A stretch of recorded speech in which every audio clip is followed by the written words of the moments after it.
皆さんこんにちは。精密測定機器メーカーのマグネスケールです。マグネスケールは動画配信を始めました。これから皆さんに測定器を選定する方法や正しくお使いいただくためのノウハウ、豆知識を動画にまとめ配信していきます。今回はデジタルゲージ DK800S シリーズの取り付け方法をご紹介します。製品はこのような状態で梱包されています。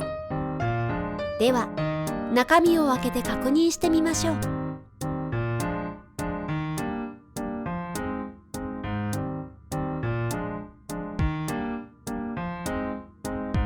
デジタルゲージには用途に応じて5つのタイプがあります。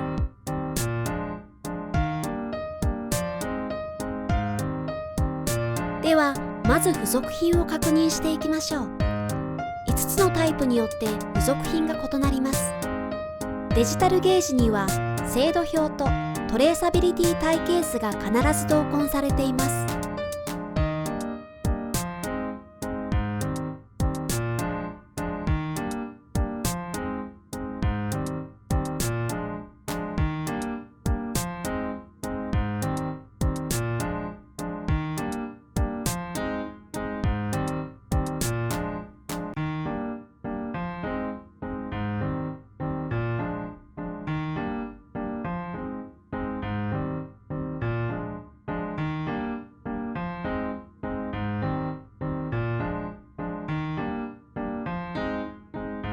続いてデジタルゲージの各部の名称です。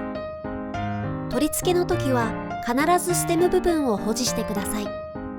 ステム部以外は薄肉で内部にセンサーが入っているので掴まないでください。ベローズは粉塵・液体からゲージを守るための重要な部品です。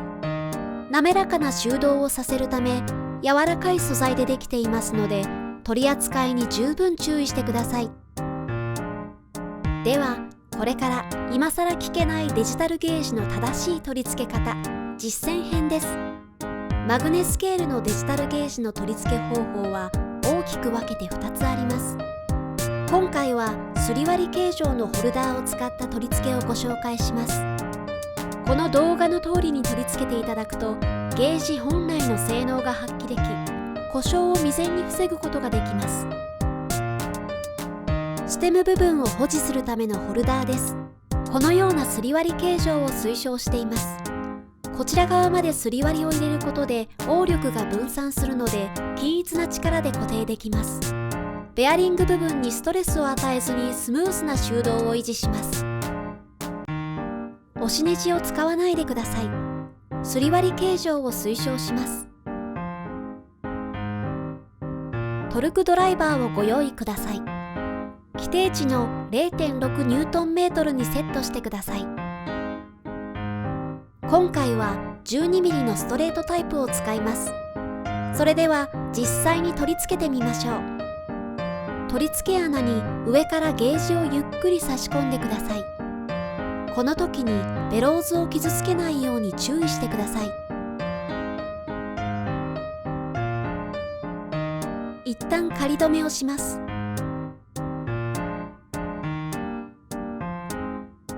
これで問題なければトルクドライバーを使用して推奨トルクで本締めをしてください。この時測定値を確認してください。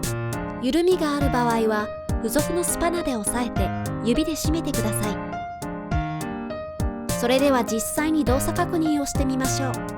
指でスピンドルを上下に動かしスムーズに収動するか確認してください。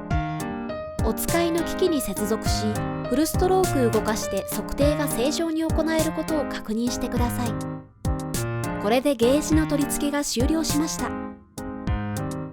次に 12mm のライトアングルタイプを例に多軸取り付けを行います。デジタルゲージを差し込みステム部を仮止めします。ケーブル方向を確定します。これで問題なければトルクドライバーを使用して推奨トルクで本締めをしてください。この時測定値を確認してください。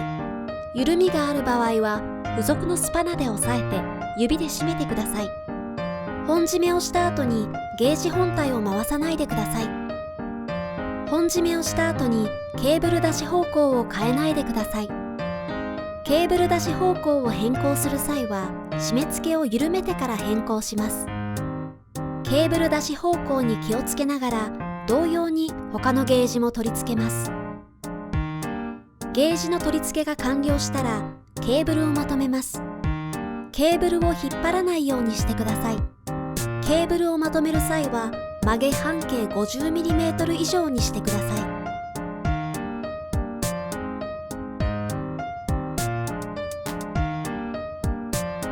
押しネジを使わないでください。すり割り形状を推奨します。締め付けトルクを守ってください。トルクドライバーをお使いください。ステム部を保持してください。ライトアングルタイプはケーブル出し方向を決めてから本締めをしてください。ケーブルをまとめる際は曲げ半径 50mm 以上にしてください。ケーブルを引っ張らないでください。いかがでしたか？このように取り付けていただくとゲージ本来の性能が発揮できます。今後も皆さんのお役に立てるようなノウハウや豆知識を配信していきますのでよろしくお願いします。ご視聴ありがとうございました。